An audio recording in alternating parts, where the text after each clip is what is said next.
ଏବେ ଟାଇମ୍ ରାତି 11ଟା କିନ୍ତୁ ଆମେ ସମସ୍ତେ ସ୍କର୍ପିଓ ନେଇକି ବାହାରି ଗଲୁ କୁଆଡେ।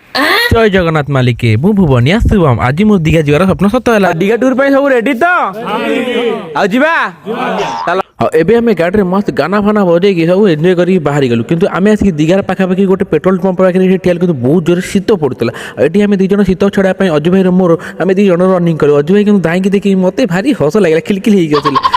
ଆମେ ବ୍ରସ୍ କରିବା ପାଇଁ ଜାଗା କିଛି ପାଇଲୁନି ଲାଷ୍ଟ ବେଳକୁ ବସ୍ ଷ୍ଟାଣ୍ଡକୁ ଗଲୁ ବ୍ରସ୍ କରିବା ପାଇଁ କିନ୍ତୁ ଏଠି ଦେଖିଲୁ ଲାଟ୍ରିନ୍ କରି ଆସିକି ବ୍ରସ୍ କରିବା ପାଇଁ ପଡ଼ିବ କିନ୍ତୁ ଭାରି ଗନ୍ଧ ହେଉଥାଏ। ଆଲୋ ଆଲୋ ଆମେ ଦିଘାରେ ଆସିକି ପହଞ୍ଚି ଗଲୁ।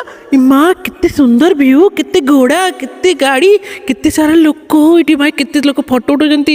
ଆରେ ଭାଇ ଏତେ ସୁନ୍ଦର ଜାଗା ମୁଁ କେବେ ସ୍ୱପ୍ନରେ ବି ଭାବିନଥିଲି। ୟାର ଏବେ ମୁଁ ଗୋଟେ ଚଷମା ପିନ୍ଧି ପୁରା ହିରୋ ହେଇଗଲା। ଭାଇ ଆମର ଚଷମା ପିନ୍ଧି ଓ ଆର ରଜନୀକାନ୍ତ।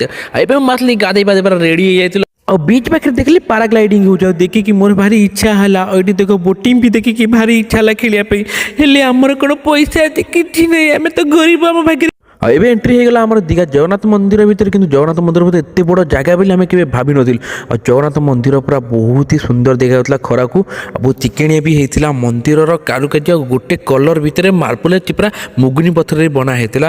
ଆଉ ମନ୍ଦିରର ଚାରିପାଖରେ ଏମିତି ଛୋଟ ଛୋଟ ମୂର୍ତ୍ତି ଥିଲା ମାନେ ପ୍ରଭୁଙ୍କର ଆପଣ ଦର୍ଶନ କରିପାରିବେ ବହୁତ ହି ଭଲ ଭାବରେ। ଆଉ ମନ୍ଦିରର ସାଇଡ଼ରୁ ଦେଖିଲେ ଆପଣଙ୍କୁ ଲାଗିବ ଟିକେ ହାଲକା ହାଲକା ଜଗନ୍ନାଥ ଟେମ୍ପଲ ପରିକା କିନ୍ତୁ ଜଗନ୍ନାଥ ଟେମ୍ପଲ ନୁହଁ କିନ୍ତୁ ମନ୍ଦିର ମସ୍ତ ପ୍ରସାଦ ପାଇକି ଆମେ ଟିକେ ରେଡ଼ି ହେଇକି ବାହାରି ଉଦୟପୁର ସି ବିଚ୍କୁ। ଏଠି ଆମେ ମସ୍ତ ଖାନା ପିନା କଲୁ ମୁଢ଼ି ଆଉ ଗୁଗୁନି ଆଉ ଏଠି ଖାଇବା ତ ବହୁତ ହି ଟେଷ୍ଟି ଥିଲା। ଏଠି ଦେଖିବେ ପୁଅ ଝିଅ ପୁରା ଖୁଲମ ଖୁଲା ମାଲ ଫାଲ ପିଉଛନ୍ତି ଭାଇ। ଝିଅ ପୁଅ କେହି କିଛି ମାନୁନାହାନ୍ତି ସବୁ ମାଲ ପିଉଛନ୍ତି ଏକା ସାଙ୍ଗ ହେଇକି। ଆଲୋ ମାଲ ବଡ଼ ବଡ଼ ଚିଙ୍ଗୁଡ଼ି କଙ୍କଡ଼ା ମାଛ କେତେ କ'ଣ ମିଳୁଛି। ଯଦି ଭିଡ଼ିଓଟି ଭଲ ଲାଗେ ଭିଡ଼ିଓ ଲାଇକ୍ କରିଦେବେ।